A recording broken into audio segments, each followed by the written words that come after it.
இது என்னோட பெரிய பையன் புக்கி. அடுத்து எங்கே இருக்கான்னு பார்க்கலாம்.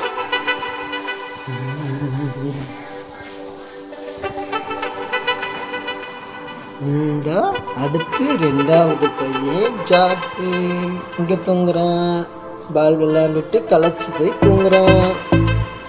அடுத்து இந்த மூணாவது குட்டி பையன். அவன் பாருங்க அவங்க அம்மா சமைக்கிற இடத்துல. தம்பியை கடிக்க கூடாது, அடி வாங்க போறப்ப நீ ராஸ்கல். தம்பியை கடிக்காத, சின்ன பையன் பையன் போய் கடிச்சு. எந்திரியா நீ, எந்திரி எந்திரி.